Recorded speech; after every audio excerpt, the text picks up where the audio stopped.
कभी सोचा है कि हमारे हाथ में जो ये फोन है या सुबह की जो चाय है वो हम तक पहुंचने से पहले कितना लंबा सफर तय करती है। बिल्कुल, उसके पीछे एक पूरी दुनिया काम कर रही होती है। हाँ, और उस दुनिया को चलाने वाले कुछ कुछ इंजन होते हैं। जी, और अर्थशास्त्र की भाषा में इन्हें ही उत्पादन के कारक या फैक्टर्स ऑफ प्रोडक्शन कहते हैं।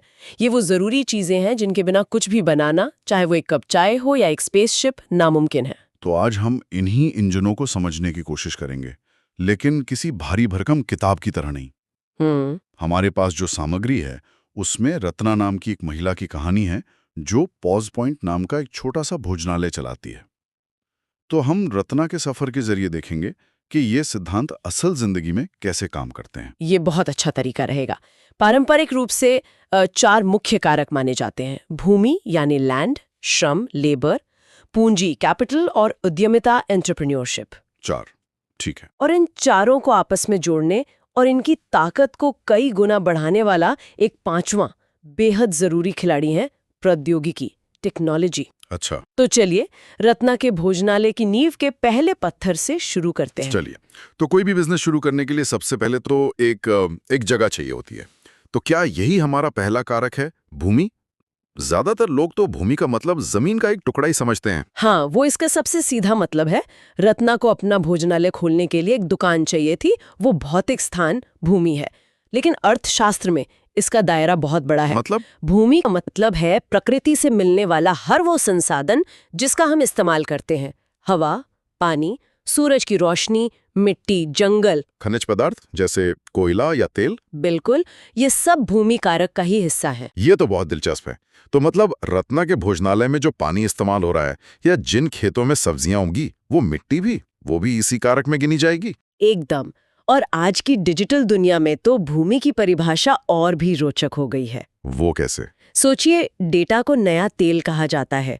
तो क्या अमेज़न या गूगल के जो विशाल डेटा सेंटर्स हैं, जहां हमारी सारी जानकारी रखी है, वो आज के दौर की भूमि नहीं है? वाह! या फिर ज़ोमैटो और स्विगी जैसे ऐप्स पर रेस्टोरेंट की लिस्टिंग में ऊपर की जगह पाना, क्या वो एक तरह की डिजिटल जमीन पर कब्जा करना नहीं है? हाँ, बात तो सही है। रत्ना के लिए शायद दुकान की लोकेशन से ज्यादा जरूरी उसकी ऑनलाइन लोकेशन हो सकता है। वाह, ये तो मैंने कभी ऐसे नहीं सोचा था। तो ठीक है, रत्ना को जगह मिल गई, असली भी और डिजिटल भी, लेकिन खाली दुकान से तो काम चलेगा नहीं, उसे लोग चाहिए होंगे। और यहीं पर हमारा दूसरा कारक श्रम आता है। हाँ, यानी मानवीय प्रयास। ये शारीरिक भी हो सकता है, जैसे कोई वेटर टेबल साफ कर रहा है, या मानसिक भी, जैसे कोई अकाउंटेंट हिसाब किताब देख रहा है। तो रत्ना के भोजनालय में जो 7 कर्मचारी हैं, वो सब श्रम का सीधा उदाहरण हुए। बिल्कुल। पर एक मिनट, क्या सभी कर्मचारियों का काम मतलब वो एक बराबर होता है? मेरा मतलब है, एक कोई बर्तन साफ कर रहा है और एक शेफ है, मेहनत तो दोनों कर रहे हैं, पर उनके काम की वैल्यू में तो फर्क है ना? आपने बिल्कुल सही नस पकड़ी है। और यहीं पर श्रम से जुड़ा एक और गहरा विचार सामने आता है, जिसे कहते हैं मानव पूंजी या ह्यूमन कैपिटल। मानव पूंजी? हाँ, ये सिर्फ मेहनत के घंटे नहीं, बल्कि उस मेहनत की गुणवत्ता है। ये किसी व्यक्ति का ज्ञान, उसका कौशल, उसकी सेहत और उसका अनुभव है। रत्ना का शेफ सिर्फ अपना समय नहीं दे रहा, वो अपने सालों का अनुभव, अपनी खास रेसिपी का ज्ञान, वो सब इस्तेमाल कर रहा है। तो ये उसकी मानव पूंजी हुई? जी, यही उसकी मानव पूंजी है जो उसे बाकियों से ज्यादा मूल्यवान बनाती है। तो ये मानव पूंजी बनती कैसे है? मतलब कोई से हासिल कैसे करता है? इसके कई स्रोत हैं। सबसे पहला तो है शिक्षा और प्रशिक्षण। स्कूल कॉलेज हमें बुनियादी ज्ञान देते हैं, और फिर वोकेशनल ट्रेनिंग हमें खास काम के लिए तैयार करती है। और स्वास्थ्य भी जरूरी है? बहुत ज्यादा। एक स्वस्थ कर्मचारी ही अपनी पूरी क्षमता से काम कर सकता है। इसीलिए तो कंपनियां हेल्थ इंश्योरेंस जैसी चीजों पर ध्यान देती हैं। हमारे नोट्स में एक बहुत ही रोचक पहलू का जिक्र है, सामाजिक और सांस्कृतिक प्रभाव। इसमें जापान की काइजन फिलॉसफी का उदाहरण दिया गया है। ये क्या है? हाँ, काइजन, इसका मतलब है सतत सुधार या कंटिन्यूअस इम्प्रूवमेंट। ये सिर्फ एक तकनीक नहीं, बल्कि जापान की कार्य संस्कृति का हिस्सा बन गया है। अच्छा। वहाँ हर कर्मचारी, चाहे वो किसी भी स्तर पर हो, लगातार प्रक्रियाओं को बेहतर बनाने के बारे में सोचता है। ये एक तरह से सामूहिक मानव पूंजी का बेहतरीन उदाहरण है। जैसे जर्मनी की समय की पाबंदी? बिल्कुल।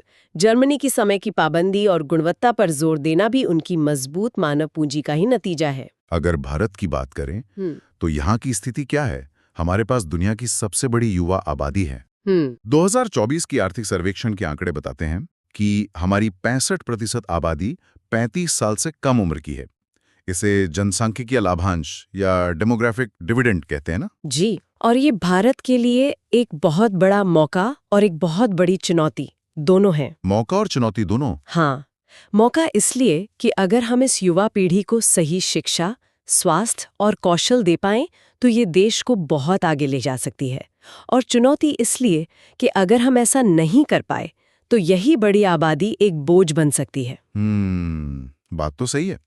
रत्ना जब कर्मचारी ढूंढने निकलती होगी तो उसे भी इस चुनौती का सामना करना पड़ता होगा।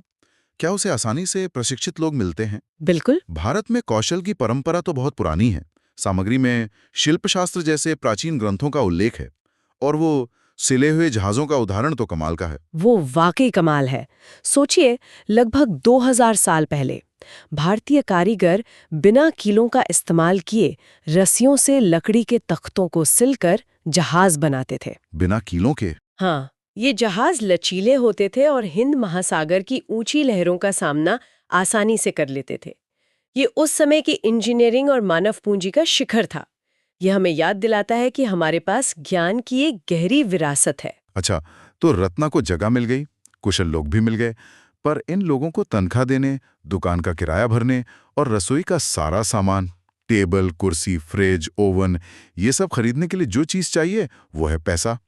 और ये हमें हमारे तीसरे कारक पूंजी पर लाता है। बिल्कुल। पूंजी या कैपिटल का मतलब सिर्फ पैसा नहीं है। अर्थशास्त्र में इसके दो हिस्से हैं। एक है वित्तीय पूंजी, मतलब फाइनेंशियल कैपिटल। वो नकद पैसा या लोन जो बिजनेस शुरू करने के लिए चाहिए। हाँ, और दूसरा है भौतिक पूंजी, फिजिकल कैपिटल, यानी वो सभी मानव निर्मित चीजें जो उत्पादन में मदद करती हैं, जैसे मशीनें, औजार, इमारतें, कंप्यूटर। तो रत्ना का ओवन और फर्नीचर उसकी भौतिक पूंजी है। एकदम सही। तो रत्ना के लिए ये पूंजी कहाँ से आई होगी? छोटे व्यवसायों में ये अक्सर मतलब व्यक्तिगत बचत या परिवार और दोस्तों से उधार लेकर आती है, या फिर बैंक से लोन लिया जाता है जिसके बदले में ब्याज चुकाना पड़ता है। जो कि पूंजी की लागत है। सही कहा। एक और तरह की पूंजी होती है जिसे कार्यशील पूंजी कहते हैं, वर्किंग कैपिटल।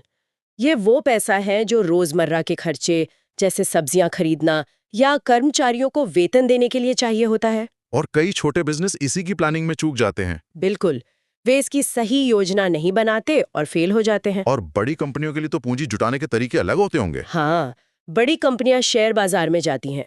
वे अपनी कंपनी की हिस्सेदारी के छोटे छोटे टुकड़े, जिन्हें शेयर्स कहते हैं, आम जनता को बेचती हैं और बदले में मिले पैसों से अपना कारोबार बढ़ाती हैं। और जो लोग शेयर खरीदते हैं उन्हें मुनाफे में लाभांश या डिविडेंड मिलता है। जी। ठीक है, तो अब हमारे पास भूमि है, श्रम है और पूंजी भी है।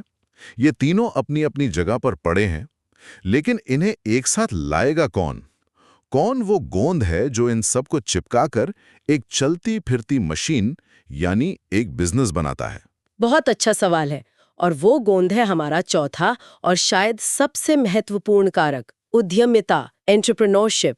और जो व्यक्ति ये काम करता है वो है उद्यमी, एंटरप्रेन्योर। हाँ, उद्यमी वो व्यक्ति है जिसके पास एक विचार होता है, जो इन सभी संसाधनों को इकट्ठा करने का जोखिम उठाता है और एक सफल व्यवसाय बनाने की कोशिश करता है। तो हमारी कहानी की उद्यमी तो खुद रत्ना है। बिल्कुल। पॉज पॉइंट खोलने का विचार उसका था, अपनी बचत लगाने का जोखिम उसका था, और इन सभी कारकों को एक धागे में पिरोने का काम भी उसी का है। एकदम सही।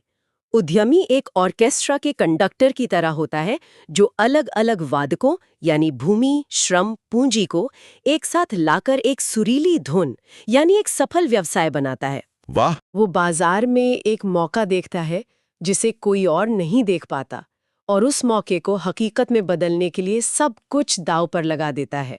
हमारे नोट्स में महान भारतीय उद्यमी जे.आर.डी. टाटा का उदाहरण है। बिल्कुल। उन्होंने सिर्फ एक बिजनेस नहीं बनाया, बल्कि एक साम्राज्य खड़ा किया। हाँ, और जे.आर.डी. टाटा का उदाहरण इसलिए खास है क्योंकि वो उद्यमिता के एक और पहलू को उजागर करता है। वो क्या? 1932 में जब उन्होंने भारत की पहली कमर्शियल एयरलाइन टाटा एयरलाइंस जो बाद में एयर इंडिया बनी।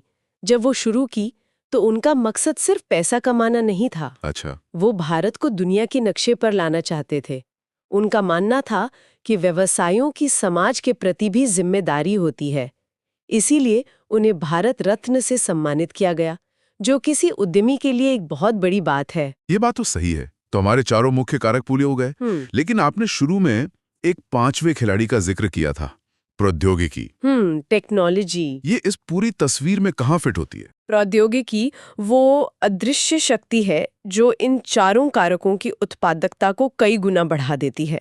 प्रौद्योगिकी का मतलब है चीजों को करने का एक बेहतर, तेज और ज्यादा कुशल तरीका। कोई नया ज्ञान या कोई नई मशीन? हाँ, जो उत्पादन प्रक्रिया को ही बदल दे। इसे रत्ना के उदाहरण से कैसे समझ सकते हैं? सोचिए, 8 से 20 साल पहले रत्ना अपना भोजनालय कैसे चलाती है।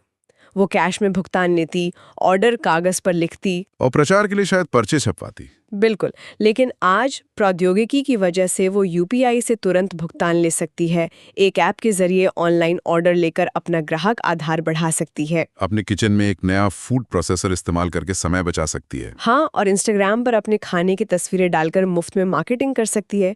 ये सब छोटी छोटी तकनीकें हैं, लेकिन ये सब मिलकर उसके मुनाफिक और पहुंच पर बहुत बड़ा असर डालती है। मतलब प्रौद्योगिकी सिर्फ रोबोट और रॉकेट साइंस नहीं है। एक साधारण चरखी या पहिया भी, वो भी अपने समय की एक क्रांतिकारी तकनीक थी और आज भी इस्तेमाल होती है। बिल्कुल, स्रोत में डाक से पत्र भेजने और ईमेल का बहुत अच्छा उदाहरण है। काम एक ही है, संदेश पहुंचाना, लेकिन ईमेल ने उस काम को करने की लागत और समय को लगभग शून्य कर दिया। यही प्रौद्योगिकी की ताकत है। वो हमें कम संसाधनों में ज्यादा हासिल करने में मदद करती है। बिल्कुल। तो अगर हम पूरी कहानी को एक साथ देखें तो हमारे आसपास की हर चीज इन 5 चीजों के मेल से बनी है। प्रकृति से मिली भूमि, हाँ, इंसानी मेहनत और कौशल यानी श्रम और मानव पूंजी, जी, उसे साकार करने के लिए पैसा और मशीनें यानी पूंजी, ठीक है, इन सबको एक साथ लाने वाला विचार और जोखिम यानी उद्यमिता, और इस पूरी प्रक्रिया को बेहतर बनाने वाली प्रौद्योगिकी। एकदम। अब जब आप अगली बार कॉफी पिएंगे तो आप सोच सकते हैं कि इसमें ये पांचों कारक कैसे शामिल हैं। अच्छा। कॉफी के बागान भूमि है, हाँ, उसे उगाने और बीनने वाले किसान श्रम है, ठीक है। जिस मशीन में उसे भुना गया वो पूंजी है, जिस व्यक्ति ने कैफे खोलने का सोचा वो उद्यमी है, और जिस एस्प्रेसो मशीन से आपकी कॉफी बनी, हाँ, या जिस ऐप से आपने ऑर्डर किया, हाँ, वो प्रौद्योगिकी है। ये सब आपस में जुड़े हुए हैं। ये वाकई सोचने का एक नया नजरिया देता है। आज की चर्चा को खत्म करने से पहले एक सवाल मन में आ रहा है। पूछिए। हमने उन सिले हुए जहाजों की बात की जो एक अद्भुत भारतीय तकनीक थी। हाँ, लेकिन यूरोपीय जहाजों के आने के बाद वो तकनीक धीरे धीरे खत्म हो गई। हाँ, ये दुखद है। ये मुझे सोचने पर मजबूर करता है। आज जब तकनीक इतनी तेजी से बदल रही है, तो हम ये कैसे सुनिश्चित कर सकते हैं कि आधुनिक नवाचार और हमारा पारंपरिक ज्ञान, हाँ, वो एक दूसरे को खत्म करने के बजाय साथ मिलकर आगे बढ़े? क्या इन दोनों के बीच कोई संतुलन बनाना संभव है?